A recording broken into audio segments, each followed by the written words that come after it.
প্রিয় মুসলমান ভাই বোনেরা, আসসালামু আলাইকুম রহমতুল্লাহি বরকাতু। ইয়া মুর্শিদ ওলিয়াল্লাহ, আমিন। আমি আজকের আপনাদের সকলের উদ্দেশ্যে, সকল মুসলমান ভাই বোনদের উদ্দেশ্যে, সকল দেশবাসীর উদ্দেশ্যে, দেশ ও দেশের বাইরে যারা আছেন সকলের উদ্দেশ্যে কিছু কথা বলবো। কথাগুলি আপনারা জানেন, দুনিয়ায় জন্ম নিলে তার মৃত্যু আছে, আর এই মৃত্যুটা জানি আপনাদের কারো অপমৃত্যু না হয়। মৃত্যুটা জানি আপনার যেমন মায়ের কোলে শিশু সন্তান দুগ্ধ খায়, তেমনিভাবে জানি আপনার বিদায়ের বেলাটা হয়। আর যদি আপনার মৃত্যুটা জাহেলাতে হয়, না জানি কত কষ্ট। আজরাইল দেখার পরে 7 সমুদ্র 13 নদী পানি শুকিয়ে যায়। ঠিক তদ্রূপ দেখেন, দুনিয়ায় মৃত্যুবেলায় অনেক লোক অনেক রকম তার চেহারা ভঙ্গিমা শুরু হয়ে যায়। এমন কোনো কাজ করবেন না যেই কাজে আপনার মৃত্যুবেলাটা অশান্তিতে যান। শান্তিময় বিদায় নেন। আপনার যেমন সূরা ইয়াসিনে একটা কথা আছে, তুম্বেতুল আরদু, আরশে আজিমে একটা গাছ আছে, গাছটার নাম হলো তুয়া গাছ। ওই গাছের প্রত্যেকটা পাতায় পাতায় বনি আদমের নাম লেখা আছে। একটা পাতা যদি লাল বর্ণ হয়, একজন মানুষ বিছনায় শুয়ে পড়ে, আর পাতাটা জইরা যখন জমিনে পড়ে তখন একটা লোক বিদায় নেয়। ঠিক তদ্রূপ ওই গাছের কোণ থেকে আরেকটা পাতা গজায়, আরেকটা মানুষ জন্ম নিয়ে আসে।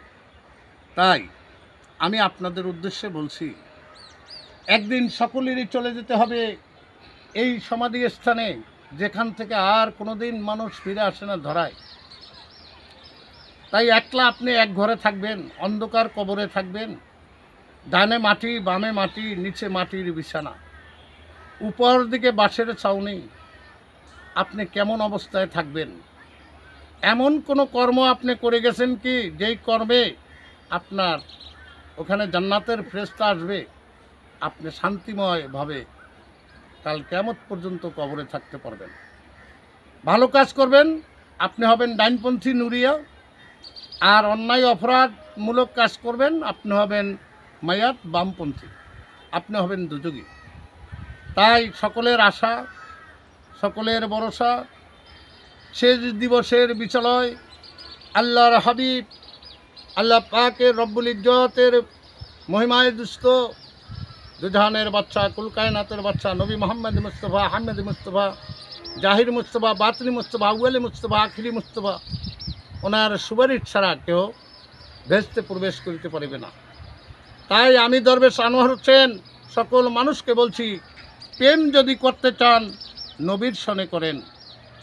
ভালো যদি বাঁচতে চান, আপনি সৃষ্টির বাদশাকে ভালোবাসেন, ভালোবাসবেন আপনি আল্লাহকে।